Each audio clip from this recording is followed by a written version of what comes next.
Hey, welcome back to the table. Okay, so as we established, we got our little turn order over there. I'm gonna need these red dice, so I probably need another mechanism for doing it. You know what, we could just do one of these black tokens that we don't need anymore. Just put it face down like that, and that's how we know whose turn it is. Okay, so Austria-Hungary is going first. What happens on your turn? What do you do? So first thing you do is you move your troops, you name your attacks. You have to name them all. Then you resolve the combat only after you've named every single attack. So you don't get to see the outcome of an attack before you decide what the next one's going to be. And this is a problem for me because I always like being able to do some attacks, see how that turns out, and then make the rest of my decisions. Then you get to collect your money, which is 3 war bonds per fort. That's pretty much it. So it's actually going to take some time to earn money. And just to give you a refresher, to buy just like one plane here is $17. So we're not talking, you're going to be rolling in the dough. It's going to be very painful to get enough money to buy and replace your units. So units are precious. Repair units, the unit must be in the fort since the beginning of the turn. I really love the note. And then of course the repair cost is written next to it. So for example, that same plane we just looked at had a repair cost of 5, which is written right here. Okay. And then you can buy units, which goes into any owned fort. And on your turn, you do all these things before the next player goes. It's very much like Axis and Allies. Sometimes I mention other games because it helps people to understand how it works. And sometimes by mentioning other games, people just get flustered. But in Axis and Allies, the Russians always went first. Then usually it was Germany. And there's so many Axis and Allies games out there that I can't say that that's always true. I don't know where Italy goes in the process and the versions that have Italy. But you get the point. The point is that somebody goes from start to finish before the next person goes from start to finish. And they buy their units. They do everything before. Okay, one more important thing. When you buy your units, they go inside of a fort. If you lose a fort, all the units inside the fort just die. There is no battle. Taking a fort is as simple as just moving into one. Now, it takes your entire movement to go into one. So, for example, I can't just go bing, bing, bing and take a fort. Well, let me back up. I can if the fort is neutral. There is a rule about that. If the fort's neutral, yes, you can take it quicker. But if it's owned by anybody, even if it's absolutely empty, it still requires me to move to here, end my turn, and then on the next turn, I have to use my full movement to go into the fort. But the moment I go into that fort, anything inside the fort is destroyed. So, very, very important. I can see a lot of people having salty tears after that one. Movement costs are all listed here. We didn't talk about it very much. But to move through a meadow, which the game seems to have a clear meadow understanding, is 1. To go on a road is 0.5, and as long as the road's in the hex, it's 0.5. I don't think there's going to be too many confusing. I did try to look.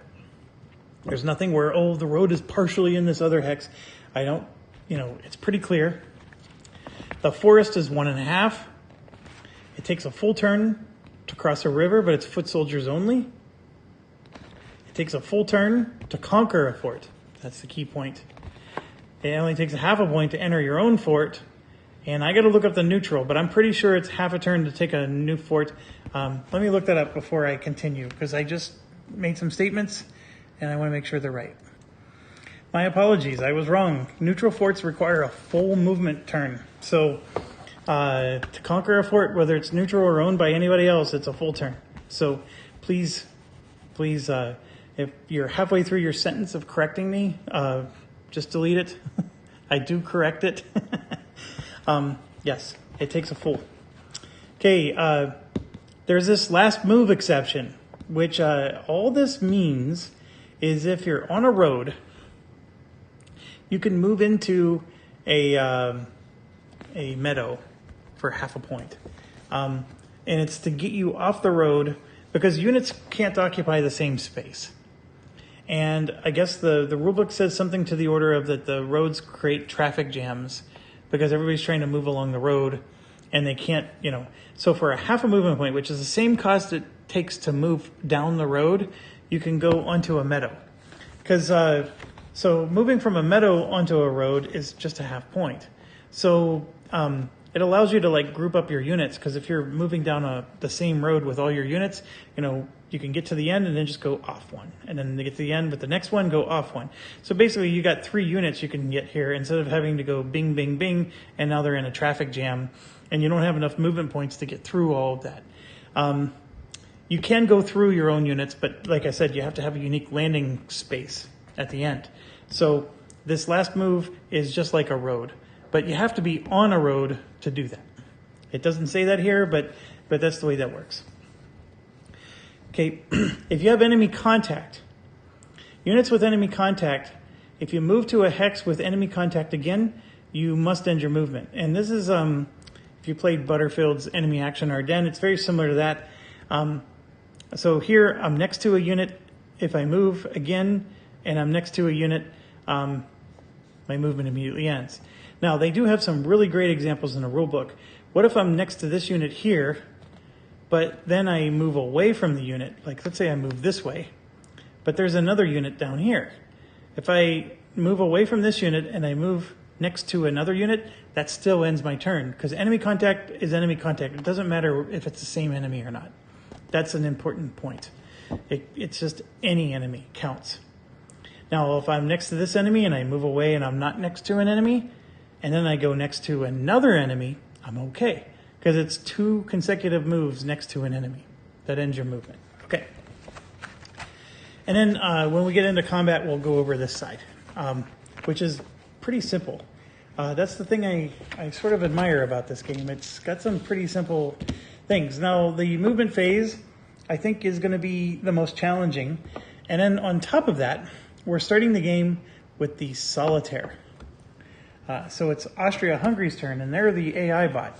So, a couple cardinal rules. These are the solitaire rules, by the way, printed out. We went through game preparations, but these are the cardinal rules. Don't ever forget this, and I'm sure that means I will. But at the start of an enemy's turn, if there's any foot soldiers that's adjacent to a fort that's neutral or yours, they will conquer it. It doesn't matter. This trumps all other orders. And that makes sense, because the name of the game is to conquer forts. So if they can conquer one, they will. Okay. They will not move further during their turn. If one of your units is also adjacent to the fort, they will not enter. So that's a way you can sort of game the system. As long as one of your soldiers is next to the fort, they won't enter it. I don't know how much I like that rule, because obviously you can... Oh, no, never mind. Here's why. If they enter the fort and you're next to it, then on your turn, you just enter the fort and you kill their unit and you take it right back. That's why. Okay, no, that makes sense. You don't want to do that. Next, if an enemy foot soldier starts 2 hexes away from the entrance of a fort that's neutral or yours, it will move to that fort entrance. It will not move any further. So it doesn't matter what the order is. An enemy foot soldier will run to a fort and take it. Okay. Then we roll a die, and I'll explain the next part. Couple things that are in here, because you can see there's pages and pages of rules. Most of this is just guidelines. Like if you run into this situation, here's what you should do. One of the key things that I wanted to point out is that it says that if an enemy needs to move towards something, it will, even if it doesn't mean it gets there. So that makes sense. Because we're on, when an action shows this, that little symbol there, it means that it needs to repair if it has 4 or 5 damage. And so what it'll do is it'll go and run back to a friendly fort for repair. And it'll continue doing that until it actually repairs. So it's only if the action shows this. The attack and movement priorities, I'll explain this section later. But basically, if an enemy has a choice of attacking 2 units, it always chooses the one that won't attack back. I haven't explained this yet, but in combat, all battles are simultaneous.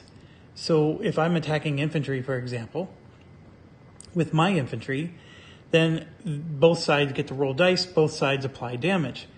If I'm shooting at infantry with my artillery, and I'm 2 spaces away, that infantry doesn't get to shoot back, because only close combat occurs simultaneous. Range combat can be done safely. Now, in this case, what it's saying is if you're next to 2 units, but one can do close and the other one can't, then you always choose the one that can't shoot back. So basically, they always take the safer attack. And remember that the enemy will make suboptimal moves. That's why they start the game with special forces and you don't, but you're hopefully smarter. If 2 options fulfill an enemy order seem equally advantageous, just pick one. If an enemy is unable to complete any orders, have it move towards satisfying its original order. If an enemy unit's supposed to participate in a flank. So this is another thing. If there's, when you're assigning who they're going to attack, all enemy units will support with a flank attack if they can. But if it's going to be overkill, then they won't. That's basically what it's saying. And then if an enemy order just doesn't make sense, then don't do it. Basically, you can trump it. If an artillery has a choice between targets, these are the priorities, and then these are the priorities for selecting targets. And then there's some rules for special units we won't get into right now. And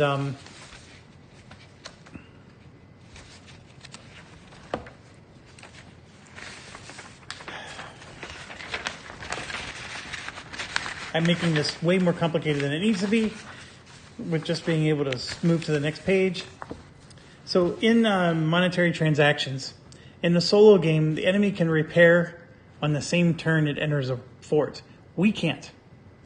But they do need the money to do so, and they will only repair as much as they can, and they will always repair whatever unit does the most damage. So, the tank versus the infantry, stuff like that. And then these are the co-op rules I was referencing. And they do have difficulty levels. So if you think the game's too easy, we're going to play normal. But if you think it's too easy, then you can do some other things. And for example, the enemy gets 5 war bonds instead of 3 for an occupied fort. Stuff like that. Okay. So let's do their turn. And that's the last page. So what we have here is an order chart. So it's not going to be as bad as a coin game. And what are you looking at here? Well, what you're going to do is they got, first of all, your top 2 priorities are already listed here. And then secondly, they have this. So if you'll notice, there's 12 of these because it's a 12-sided die. So for Austria-Hungary, we'll roll their die. And I'm going to go ahead and just roll it right now. And I rolled a 4. So what they're going to do, they're going to do reconnaissance. So we're going to start at 4 and we're going to go straight down the 4 and do whatever action for that unit it says from top to bottom. Now, if they can't do the action listed, then they move down the chart and do that one. And if they can't do that, then they move down and so forth. And it does wrap around. So from 1, it goes back up to 12. Okay? So we're going to go here and we'll start at the top and straight down. We didn't talk about transports much, but if a transport transports something that's further down, then that something that's further down won't move again. Because anything that's transported can't move after it's transported. So if we get further down and then we see like a move action, it won't do that. Okay? But before we do this, we got to do the top 2. We either have to conquer a fort, or if we're 2 hexes away, we got to go next to a fort so we can conquer it. All right, so let's do that. I'm going to start with, so Austria-Hungary, let's start with them here. So I got 2 ground units here, and neither of them are next to a fort. Now, I probably should have been smarter, and I'm going to just retcon this and put this one at least there. So this one would move 1, 2, and be able to conquer that fort. Unfortunately, though, we're going to be able to do the same thing. So I don't know what to do in that situation, but that's what it would do. Now, we could move it away from there, and stick with our original setup, and then it won't conquer a fort, but I think I would have put it here so it had a chance to conquer that fort. So that's what it will do. This one is more than 2 spaces away. I mean, you could see 2 spaces here, puts it next to the fort, but the entrance spaces are over here, and it's not next to any of those. But you know what? I could have put it, nope, I can't put it any closer. So everybody else is going to have to follow movement actions there. And then if you go up here, there is one guy who can take a fort, or move towards one, and that's this heavy infantry, so he will go 1, 2, like that. Now, movement point wise, that was just 1/2, 1, right? And movement points do matter. The mounted infantry had 3 movement points. The heavy infantry has 2. He used 1 movement point to do that. So they're well within range to be able to get there. So no worries there. I think there's 1 fort entrance that is near a trench. Okay, next.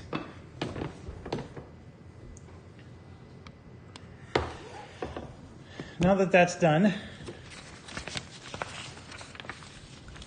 oh gosh, what did I do with it? Oh, I moved the wrong sheets out of the way.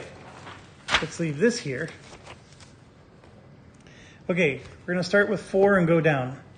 The troop transport is going to transport all eligible infantry and artillery towards the nearest neutral or your fort. So their troop transport is up there, and it's right here. So it's going to just transport to the nearest fort. Well, this is the nearest fort that hasn't been taken. You could argue this is also 2 spaces away, so he could theoretically go to that one. But this is where they're equidistant. We get to choose, and it says just make the choice that would suit him best. And what I'm going to do is I'm going to move this.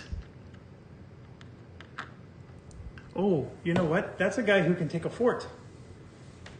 I forgot about that. He's their special anti-tank gunner, and he's considered a foot infantry. So could he have just done 1, 2? Yes, he could have.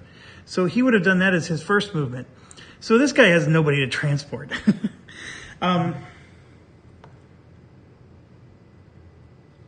So that means he can't do that action.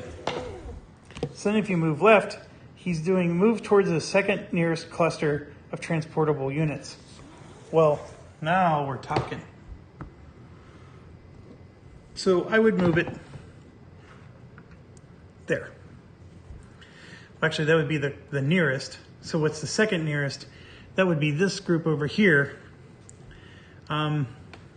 Interesting. So what we would do is, this is 1/2, 1, 2, how much movement points? It has 4. 3, and then we can go here for 4. So it's next to those artillery. The thing that's interesting, though, is it moved there, but the artillery is going to move away. I think that's a bit of a silly move. I actually think it would have been better to just stay next to him, because if when he conquers this fort, he's going to need a ride. But that's still 2 turns away. So, yeah, I'm not real keen on that so far, but it's just a transport truck. Now, when it says transport, you have to use your movement points of your other units to enter the transport. The transport doesn't use its own movement points to pick things up. And it doesn't, once it starts moving, it can't pick things up along the way either. It picks things up from where it's exactly where it's at and nowhere else. So that's something to keep in mind with a transport truck. Let's keep going. Foot soldiers, all of them moved. Well, no, one of them didn't. Let's go. Attacks your artillery. Anti-tank gunner moves within range of your tank. So you don't have to worry about him. This one is going to attack our artillery. Well, the only one that's available to move is this guy right here. And he's not attacking anybody's artillery. So let's move left. He's going to move into the forest. How much movement does he have? 2. There's no forest nearby. I mean, there's a forest here. So 1, 2 would get him close to a forest, but he doesn't move in. You could argue, oh, I'm sorry. Yeah, 1, 2. 1, 2 would get him next to this forest and our artillery, but I mean, we could theoretically do that. Otherwise, it's moving, attack your non-artillery unit, which you can't do, or move towards a neutral fort entrance, which I'll go with move into the forest. The rules don't say this, but it says move into the forest, which you could argue, well, since he's not moving into any forest, you can't do the action.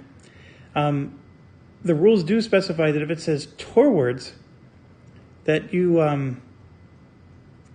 go as close as you can, but you don't necessarily have to get there. So does that mean that the same rule applies for into? And you could argue, no, it doesn't. So I think we're going to just keep going left on the actions, and it's just going to move towards a fort entrance. So the nearest one is this one.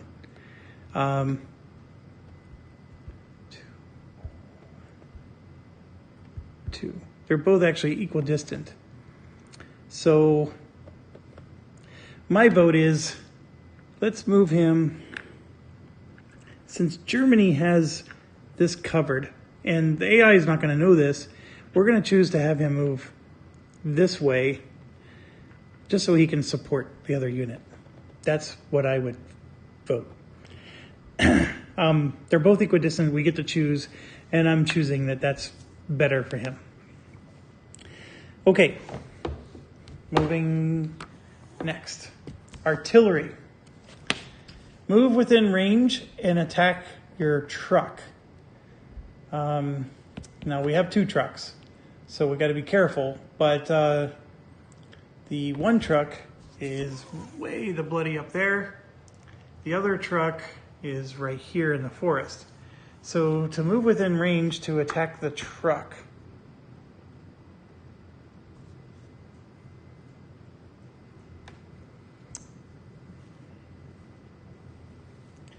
can it do it? So let's see. The heavy mortar has a movement of just 1. And that's what this is. So 1 movement point would put it here, and the heavy mortar can shoot 2 to 5 spaces away. 1, 2, 3, 4.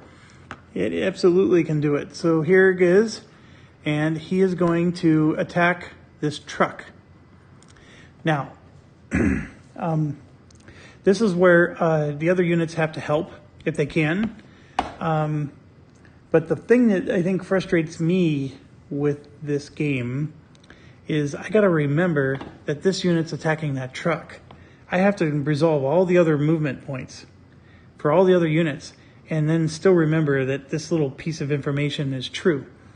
And it doesn't give me any great little symbols like, you know, it'd be really nice if I can put a 2 here and then a 2 there so I know that these 2 are attacking each other. I don't have that.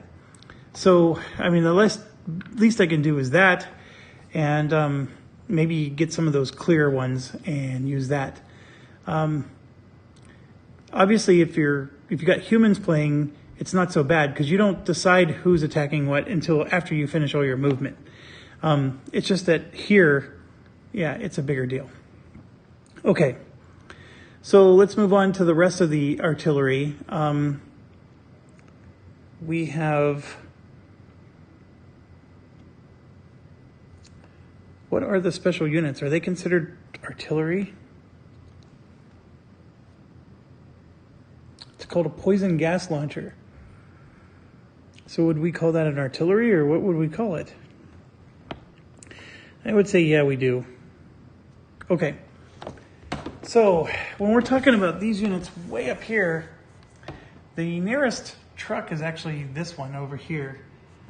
So the poison gas launcher has a movement range of 2 and a range of 3. So this would be 1, 2, and then the range is 1, 2, 3. That's not enough. So that means he's not doing that action. This one here is a Howitzer, also has a range of 2. It's not doing that action either. So they're not close enough to hit any trucks. Oh, hold on. The Howitzer has a range of 4. It's still not enough. Yeah, not enough. Okay, so this is why I'm saying it's getting confusing, because not all of them are going to be attacking trucks. Move within range and attack your unit with the second highest number of hits. Well, that would just mean attack any unit. So, bringing this back up, we have 1,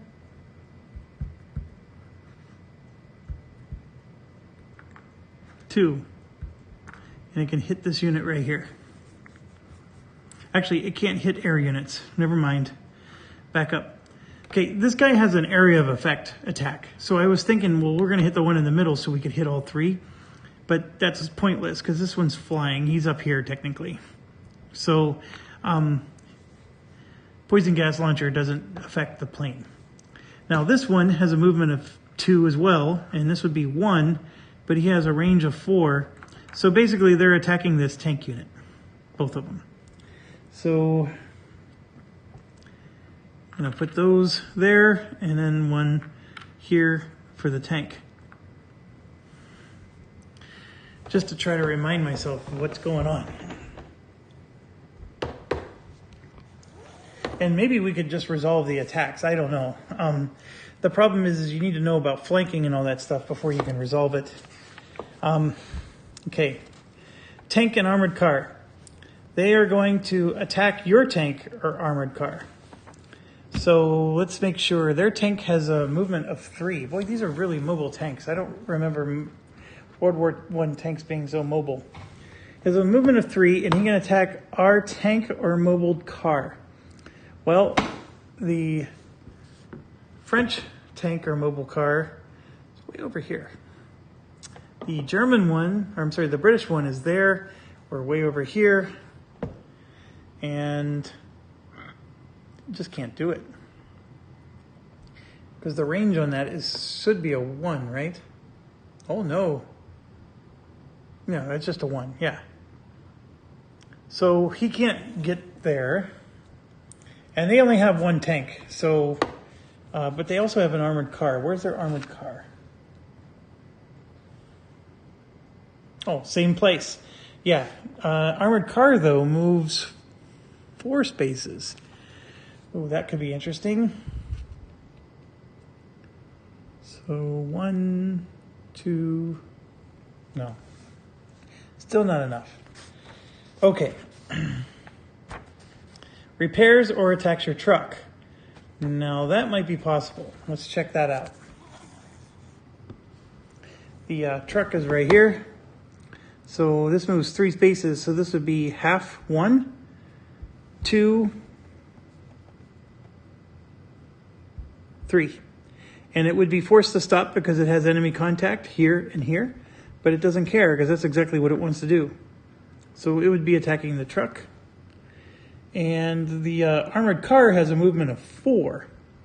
So 1, 2, 3, 4 would be perfect, but there's no room for him at the end. So armored car has to go to a plan B. So it's not going to attack the truck anymore. Now it's going to attack your foot soldier that's more than 2 hexes from a fort entrance. Well, that would be this one. 1, 2, 3. Nope. Can't do it. Participates in a flank or surround attack. Can't do that either. Attacks your foot soldier that's within 2 hexes of a fort entrance. Nope. Attacks your anti-aircraft unit. Nope. Attacks your artillery. That it can do.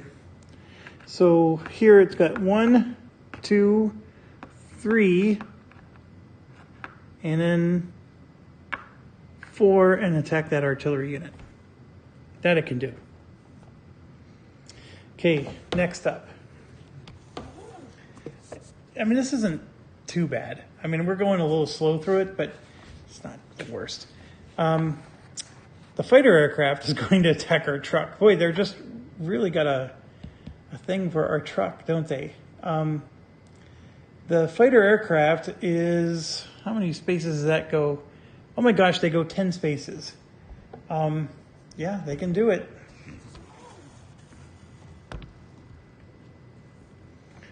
All right. 1, 2, 3, 4, 5, 6, 7, 8, 9, and we'll go here because then they're getting a nice little flank attack, and they're going to attack the truck. And the artillery is also attacking the truck.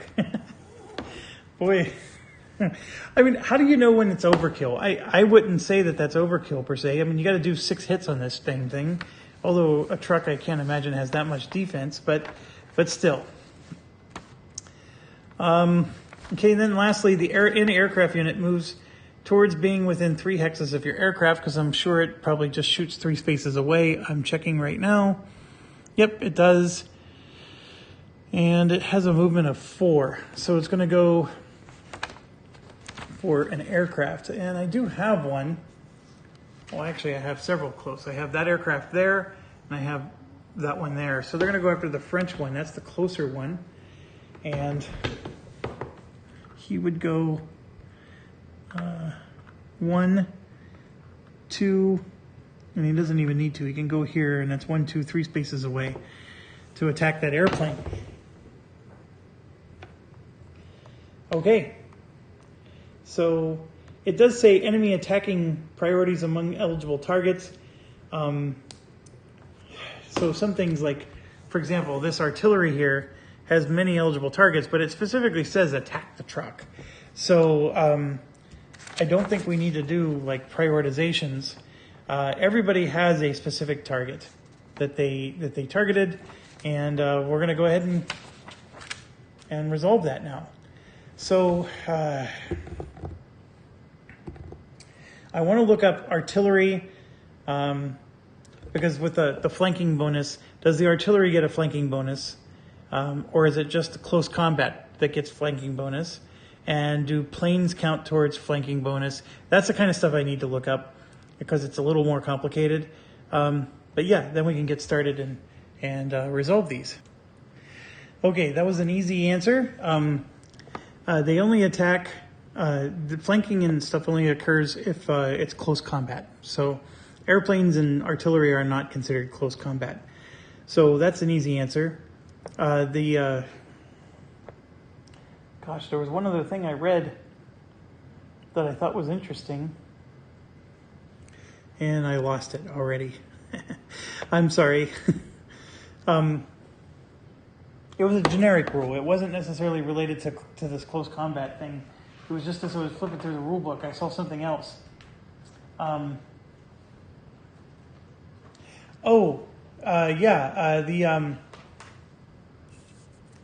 try to do a real good job of like showing everybody exactly. When I was determining movement, I look here. That's how I know how many movement points I have.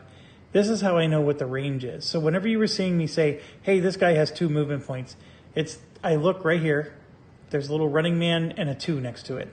And then this here is the range. So he can do close combat or hit something 3 spaces away. And for example, the Howitzer here can only hit things that are 3 to 4 spaces away. See, it can't hit anything any closer. So you got to be really careful with your ranges and make sure. And then the airplane has 2 different ranges. That's the range if it's attacking the ground, and that's the range if it's attacking another unit in the air. And same with the anti-aircraft. It has no range for ground attacks. It can only attack against the air, 1 to 3 spaces away. Okay, so I was doing a lot of that reading like off camera, but I wanted to make sure, you know. Okay, attacker and defender roll dice simultaneously. They damage with the number of dice. So damage determines. Everybody's full health right now, so we're rolling 12 dice, okay? We do this for close combat only. That was the thing I just looked up. The experience changes the hit probability. We're all, you know, greenies with no experience, and that's determined there. We roll the dice and we look at all the ones that are below the number, and I'll show you that. And then we do damage based on this chart down here. This is if they're in a forest. And then we put our markers on. And I'll go through that step by step. I just wanted to give a quick overview. So this artillery is completely undamaged. It's shooting at our truck, and the truck does not get to fire back.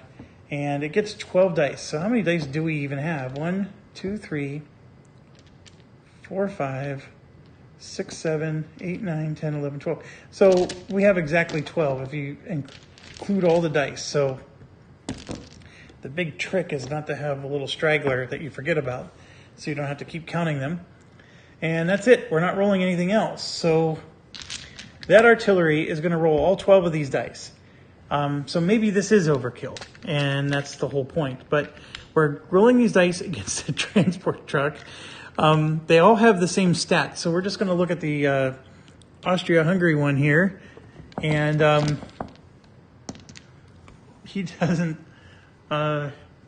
technically, he gets dice.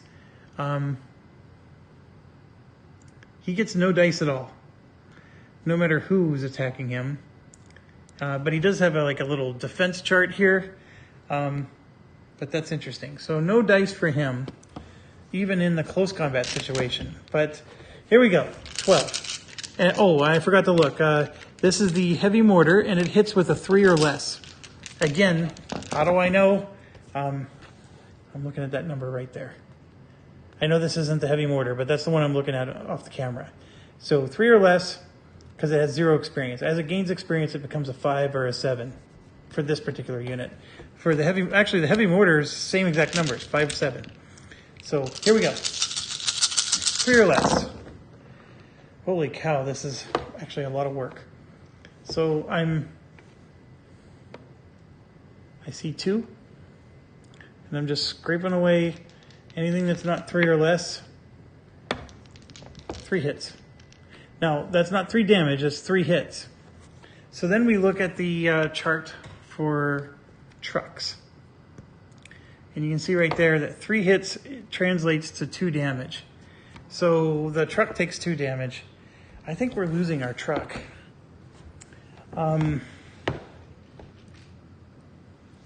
So 1, and you can even see the truck actually only has 1 bar on it because it doesn't even gain experience. It just can take damage and that's it. So there's 2 damage to our truck.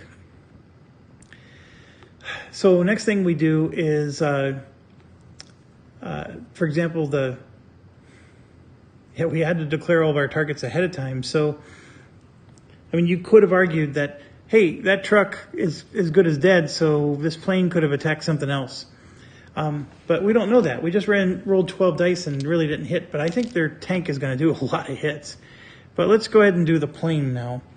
The plane, it hits against the ground with only a 2 or less. It's not that great against the ground. It's only a 2. Oh, this one did damage. He did damage, so he gained 1 experience point. Can't forget that. So he gained an experience point for doing damage. All right, let's do the plane. 2 or less. And believe it or not, he actually got some hits in. 1, 2, 3. He actually got more than the freaking artillery. So he got 1, 2, 3, 4, 5. And if you come over here to 5, you can see that's 3 more damage. This truck is going to be dead.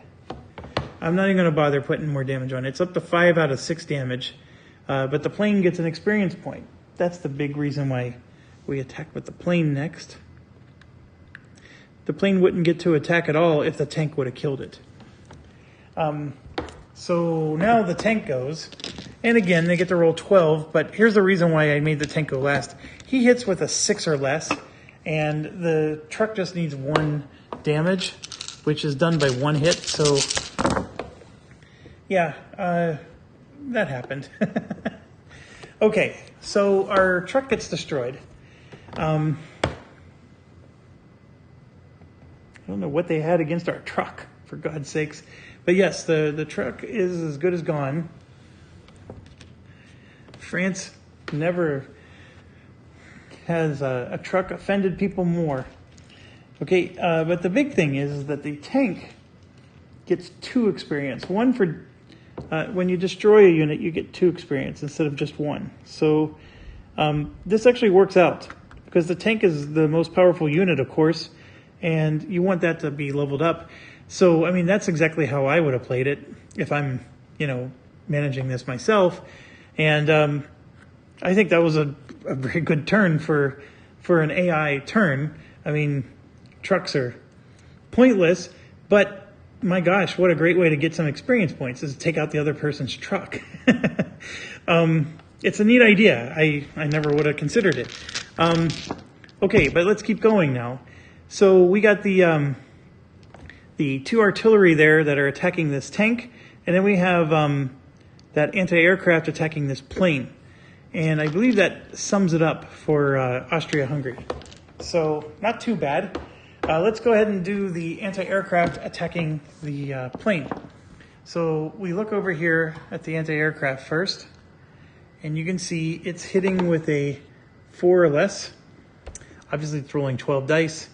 And the plane, their plane should be the same as the Austria. Yep, it is. And then the plane doesn't do any attack back, but it has this little defense chart here. So we're going to go ahead and roll 12, and it hits with a 4 or less. Here we go.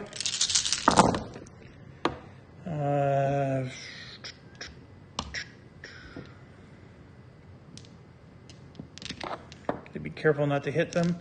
So 3 made it through. And if you look at the little defense chart here, 1 does 1 damage, 4 does 2 damage. So only 1 damage to the plane, which is good enough to get an experience point. So I'm going to put the camera down, give 1 damage to the plane, and 1 experience point.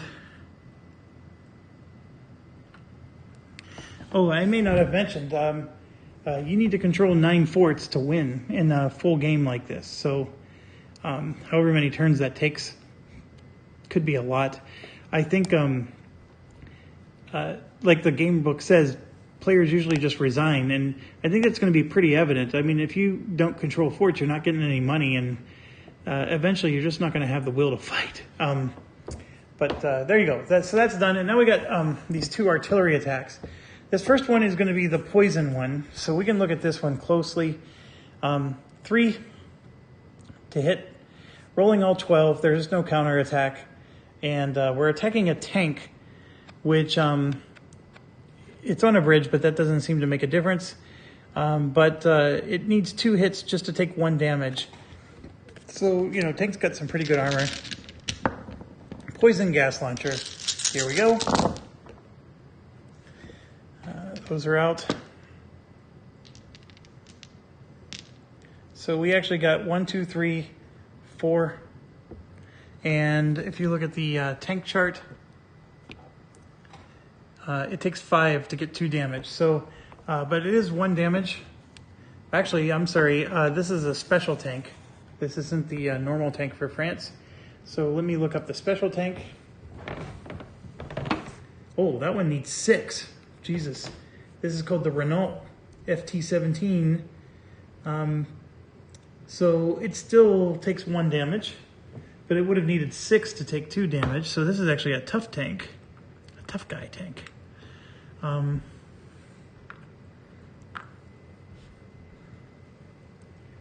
And 1 experience point to you. All right, and then we're gonna roll 12 for the Howitzer, and the Howitzer hits with a 3. And coming back.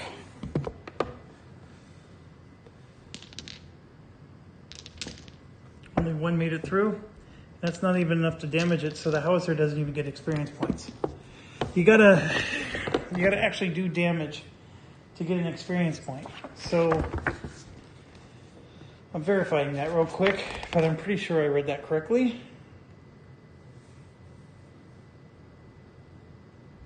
Yeah, if you damage an enemy unit, you get 1 experience point. You get 2 if you destroyed it. And it's just a total of 2. It's not like you get 3. Okay. That ends the AI turn. How bad was that? We are 46 minutes in. We've taken longer than 46 minutes to do an AI turn before. And then from here, it would be France's turn. So we come here, and then we get to take France's turn. And now we get to punch back. And this is where I think we have a huge advantage, because the AI sort of rushed in and, wanted to do its stuff. And then now we're going to get to punch back. Now, when we're damaged like we are, we roll less dice, which is interesting. But all we lost really was a truck. So that's also interesting. Do I have time to squeeze in this turn? Yeah, let's do it.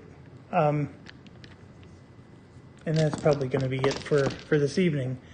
So movement-wise, I think it probably would be best to just, let's start down here and work our way over to the easier stuff, or to the more complicated stuff. This is easier because we just need to go this way. This, I'm going to just move to enter this fort. So we can take this fort and get some points. So that's all I can do for this turn, and we're done. I have an armored car here that can move 4 spaces. And remember that armored cars, all the units have the same stats. However, the field guns, which are different than howitzers, have different stats. They have a shorter range, but they do, I think, more damage. No, they don't. They just have shorter range. Interesting. Okay, neither here nor there. These guys have howitzers, just like the Austrians did. So this guy can move 4 points. And I don't have to do any AI logic. I could just decide, okay, where do I want to go? Remember, that plane is flying in the sky. So this one, we want to go after their plane. There's actually 2 planes to choose from, but let's go after the Austria-Hungary one, because he's juicy. I guess I could go after, how many movement points does he get? He gets 4 as well. So we're sitting here. This would be 1, 2, 3, then with a range of 3, we could hit this plane. But what I don't like about it is now I'm a sitting duck for all these guys to attack. So I'm going to go 1, 2, 3, and then 1, 2, 3, attack that plane. And now he's at least grouped with his peers, and we still get to get a juicy attack in on their plane. So that's step 1. Armored car, we said, moves 4. It hits with a 4 or less, so it's not the worst thing in the world. So I could go 1, 2. Armored car attacks with a range of 1. 3, I could go here and attack his armored car. But once again, he's alone with a whole army. I don't like that idea. So if I go 1, 2, 3, 4, not enough. 1, 2, 3. Yeah, I can't get to anything to attack with my armored car unless I do this. So I will do that. It might be stupid, but I'm I'd rather do damage before he gets to take his turn. Then we have a tank here that has a movement of 3, and it's in a weird spot. Like, this is going to cost a full movement. And remember the trench rules, that this is considered all one space for trench movement, which we haven't really used yet, because the only guy that could have used that was him. If he would have went into this trench, then he could have gone all the way up to the end, and attacked anybody. But there is one special rule that if you move into a trench, you can't move out of the trench the same turn. I mean, you can do 1 and then 2, right? You're moving into a trench and then out, because you're not actually using the trench. You can't use the trench to like shoots and ladder all the way to the end and then come out the other side. That's what I'm trying to say. It takes like a whole turn to be able to, you have to go into the trench, and then the next turn you can come out of the trench from any place you want, if you started your turn while you're in the trench. So that's not the case with him. He moved here. We needed to take the fort. That was the more important thing, was taking the fort. Okay, so this guy can move 3. So this would be a whole movement. This would be a half or 2, and this would be 3 if I want to go take on this stuff. I don't know of anywhere else to go. I mean, obviously they have some stuff over here worth attacking, but I can't get to that either. So if I I start here, I can go 1, 2, 3, and can get to there. Or I can go 1, 2, 3, and get to here. Sorry, I'm not really doing a good camera job here. I mean, I can get to here, which is relatively close, but I'd rather just give support to the armored car and maybe try to take out as much of this as we can.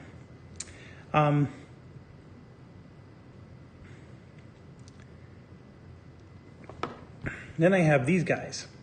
So the heavy mortar, this guy, has a range of 2 to 5 and a movement of only 1. And to get out of a forest, to move through a forest, costs 1.5. So he would have to go through these enemy units, which I don't think he can do. So he's stuck, because he's basically blocked in by these 2 guys. Let me make sure that that's really the case. Yeah, you absolutely cannot move through enemy units, and you cannot fly over enemy units either with your plane. So that's another interesting concept. So this guy is stuck. They actually have him blocked in the forest, because this costs 1.5 movement, 1.5 movement, 1.5 movement, and he only has 1 movement point. He actually needed that truck to get out, and so they have him pinned in close combat, and he can't do anything. Now, we can shoot out, though, and hit this. So he still has stuff in range. In fact, his range is 2 to 5. So he can go 1, 2, 3, 4, 5, and even hit this guy way over here if we wanted to. So there's a lot of options there. This one is the Howitzer, has 2 movement. So he can move 1.5 points to at least get out of the forest.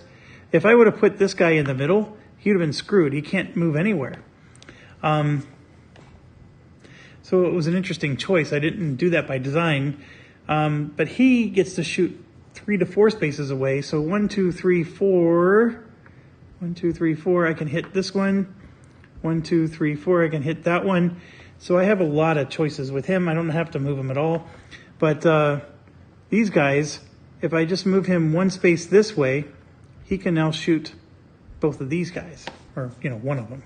But he gets to choose. And then as far as the infantry goes, I can't move through an enemy air unit, but I can move here, which will allow me to take this fort. And that was the key thing I wanted to do there. And he will not be attacking anybody. I could have tried to attack the tank, for example, but the fort was more important. And now I move up to here. Again, the fort is more important. So I could come here to prevent him from entering that fort, but it's going to prevent us from entering it too. So that's an interesting one. I could, actually I'm going to go 1, 2, I'm going to loop all the way around and attack him to try to prevent him from entering the fort. He will enter if I fail, because I'm not next to an entrance. That's the one drawback to doing what I'm doing. So if I have this artillery hit him, Gosh, what's his defenses like? If I do 5 hits, he gets 3 damage. I need to do 6 damage to this guy to kill him. Ugh.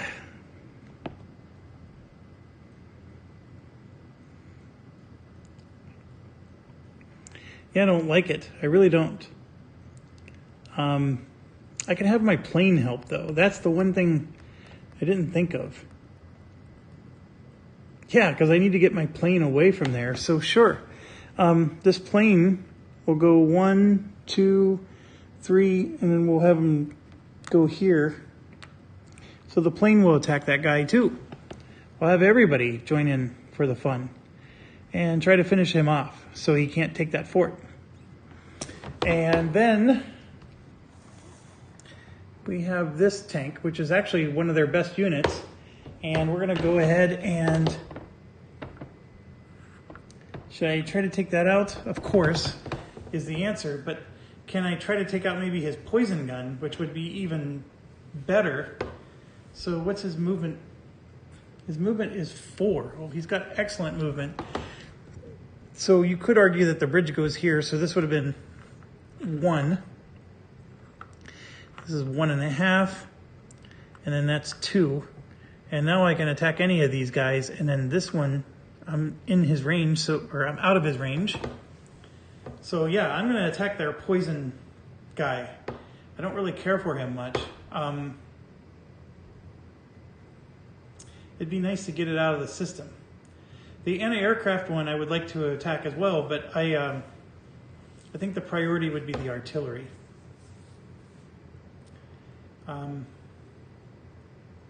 Sure, that's what I'll do. Okay, we're done. So now we just got to do our attacks. So let's start here. I have an armored car against an armored car. So we get to roll 12 dice, and it's really funny because, like, you know, you have the different colored dice. It's not like they have different numbers on them. But we'll go ahead and be thematic. And let's roll the 12 armored car.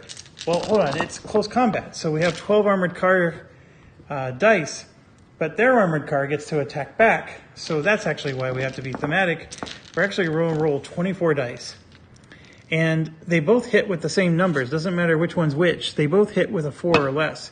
So this is really going to be, you know, equal odds attack. I don't know if this was something I should have done, but I'm doing it. So it's so much dice I have to use 2 hands to pick it all up. But here we go. 24 dice. Rock and roll. All right. They hit with a 4 or less, and I am not liking my roll for my units.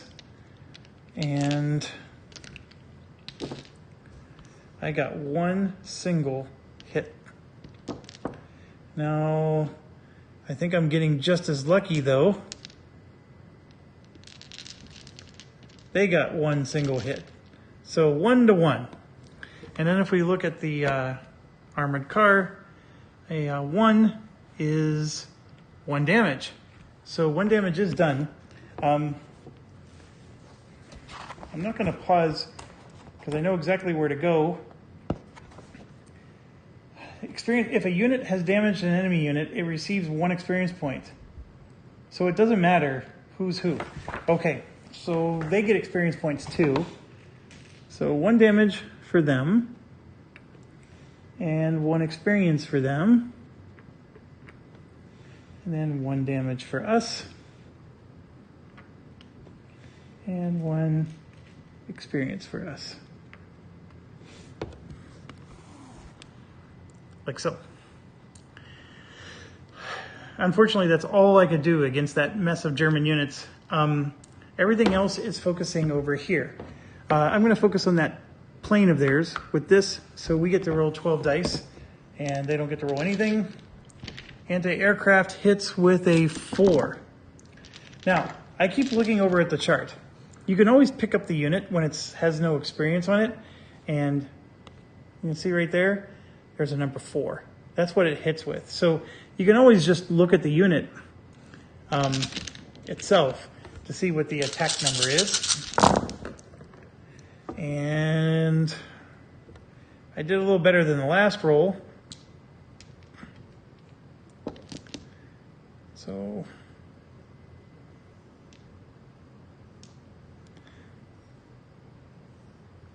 one, two, three, four, 5 of them made it through.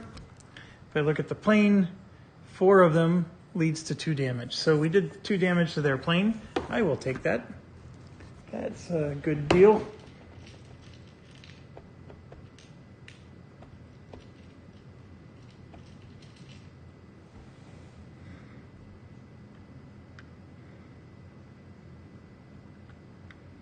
And then we get 1 experience.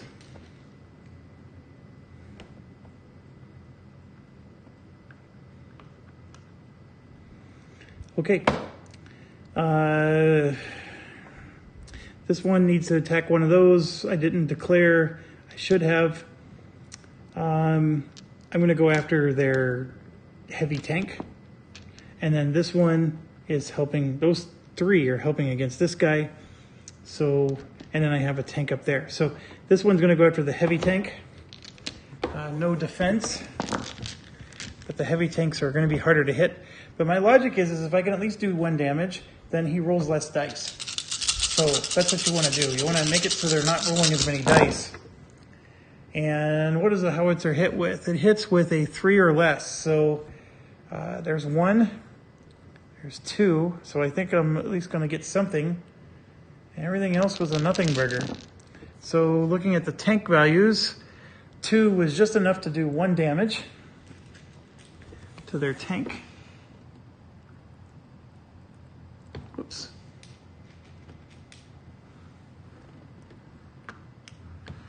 And we got enough for 1 experience.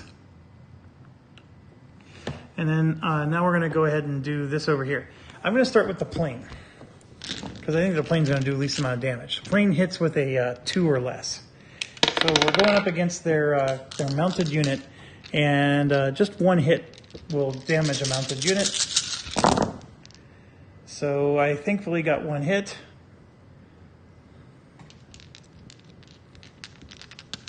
I got 2, in fact.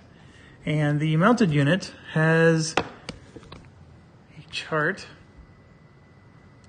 So 1 hit does 1 damage, 2 hits still only does 1 damage.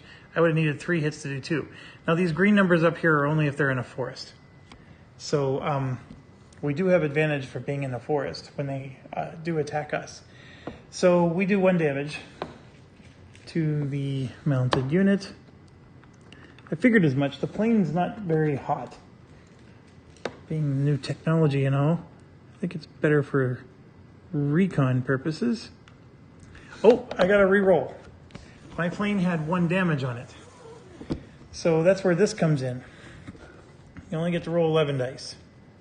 Technically speaking, I did two hits, so I think I'm okay. Even if you take 1 of the hits away, I still would have hit. I guess you could argue that somehow the odds are not quite the same, and yeah, that would have been a complete miss with that roll. I'm sticking with my original. I did 2 hits. I only needed 1, and I needed to take away 1 die, so I'm sticking with the original roll. That was a bad roll. Okay, getting on with the game.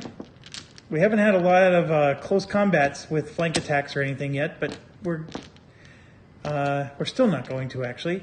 So now I'm going to do the artillery. Artillery against that mounted cavalry. This artillery hits with a 3 or less, but it's a heavy mortar.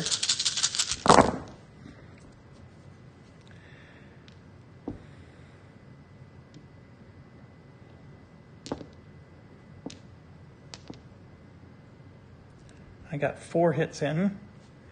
So coming back over to here, 3 hits is 2 damage, 4 hits is still 2, 5 wouldn't have been needed for 3. So 2 damage. We're not going to kill this guy. So he's going to get to take the fort. Unless I do a miracle roll here. So 2 more damage to this guy.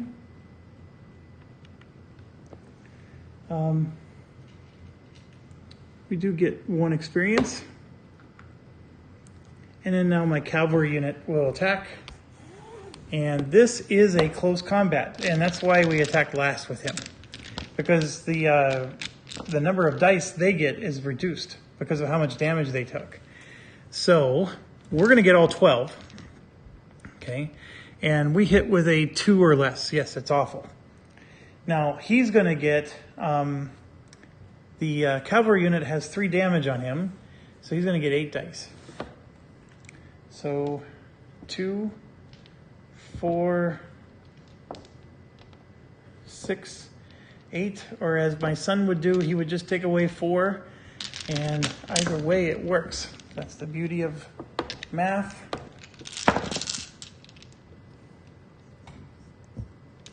All right.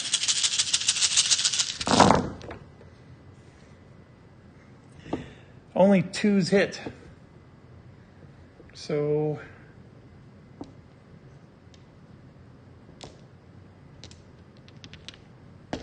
I'm not liking my roll. In fact, I missed completely. He hit twice. That jerk. So 2 hits for him is 1 damage for me, and I don't get a single experience point, but he gets 1.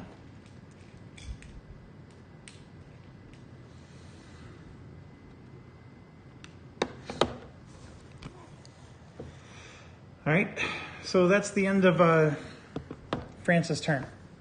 So when we come back next video, we'll start Germany's turn, and it's going to be an AI turn.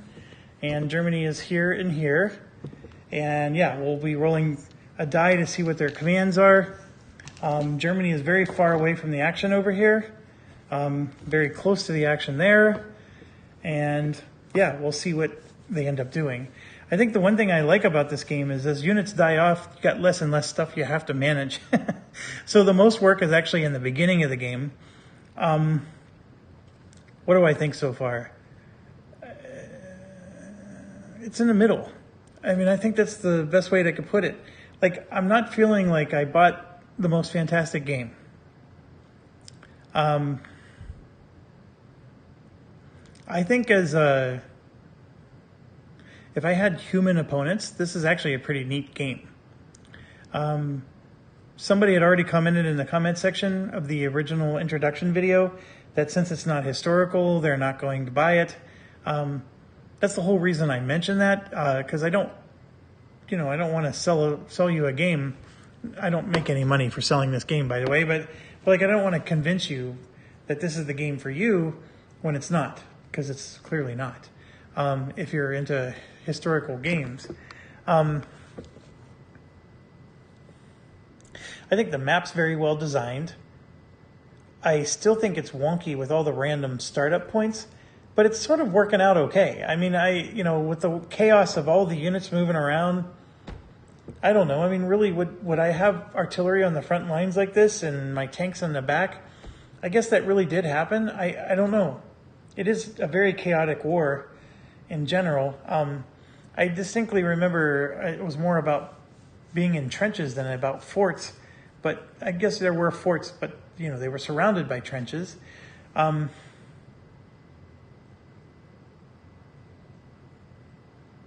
at the same time, that's about the extent of my gripes, is that it's a little random.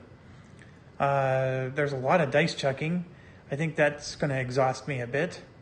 You have to count the dice all the time too. I mean, that's a little exhausting. I like the fact that you have your sheet here with all of your unit specs. Maybe if I remove all the units that are sitting on top, right? Because I don't need to have this anymore. I mean, I did this just so I could recognize what the units look like. Like I can put these back in the box even and just pull them out whenever I'm ready to buy one. So now I could finally, pull a sheet up so we can look at it, and say, okay, the infantry has these stats. That actually makes me feel a little bit better. This is a nice quality sheet. The information is excellent. In terms of like seeing what you need to see to resolve battles and stuff, you can't ask for it to be any better. I mean, maybe you can, but you're nitpicking. war games need to use nice, easy to read charts like this. I mean, this is fantastic. But I think that's what interested me about the Kickstarter, is that there's so many fantastic mechanics. Is it mechanics? It's just the way information is processed, displayed. I mean, just even these little experience and damage, bars. I love it. I mean, that's the thing I love about the game. So what's really interesting is I'm in love with a game that's doing things that I wish other games would do. And I'm in love with a game that has very clear rule book in most cases, and extremely clear player's aids and stuff like that. Like, I absolutely love this. But the game itself is like a random dice checker. So that's the part where it's like I got two clashing feelings going on. There's so much about this that I want to see other wargaming companies do, even DVG and stuff like that. I really think they could learn a lot from stuff like this. But the game itself is the least interesting of everything, because I'm taking forts. It's an area control game, which I'm okay with. I feel like I'm going to win the area control game war, because I'm going to be smarter about taking forts. Right now, Austria-Hungary is taking 1 fort next turn. They're going to take 1.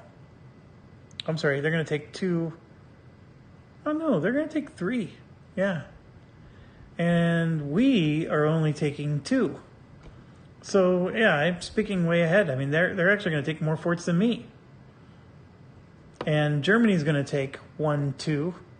They're not going to be able to take a third because of the bad start they had, where all 3 of their units were there. Britain will definitely be able to take 3. So yeah, we'll be tied with the number of forts by the end of the first round. So I guess, we're not having that big of an advantage against them. My artillery for the French are in big trouble. They're in the middle of the forest and they're surrounded. They don't have a lot of reinforcements. My armored car is in trouble. I mean, the French have some bad situations. So you could argue that, the game, the AI is doing its job. No disagreements there. Coin games are all about just putting cubes on and taking them off. So in some respects, coin games are not very interesting. What makes them interesting is they're thematically historical. Even when you get into like Pendragon, which is a little more fantastical, but still the event cards are very thematic and history driven. I think that's what's missing, is that I just don't know what this battle's for. Like, why am I doing this? Am I in Brussels? Am I in, and is this, that's, and it doesn't matter, because you can just think of it as however you want. But, yeah, I'm at a loss. That's why I put it in the middle. I love things about it, and then there's other things where I don't hate it, but I'm like, it's that kind of feeling. But I don't hate it. I mean, that's the clear thing I want to say, is it's just not bad. Now, like, should somebody rush out and buy it? I don't know. I mean, it's depending on what you're looking for. This is clearly a dice checker game. I mean, I play War Room all the time, and that's a dice checker game, and this has a War Room feel to it. But even in War Room, I start off with a historical, map of the war. I'm historically doing, I'm actually recreating World War II in a lot of ways. I don't feel that here, because this is too, this isn't as high level of a map. So I think I lose some of that. And, they're both dice checkers though. And so does War Room have more strategy? Only from the perspective that it's just a bigger game, and it's accomplishing more. But it's more complicated too.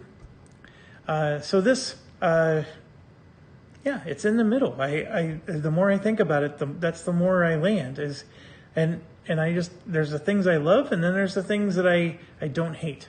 How about that? But I don't love it either. That's what I'm trying to say is I don't hate it, but I don't love it. And so that puts it more towards the middle. So there you go. And the reason why I wouldn't put it higher than the middle, because there are things I absolutely love about this game. So why does that not put it above middle? Having great player charts and easy to read and really innovative ways to look at things is something to love till the end of time. But it doesn't make a fun game. And that's the issue I'm having here, is this I love, but it's not making the game fun. What makes the game fun is out there. And that's where the meh is. And that's where I'm at with my review. And that's after taking, 2 turns? One AI turn, one of my turns. I haven't even finished one round of the game.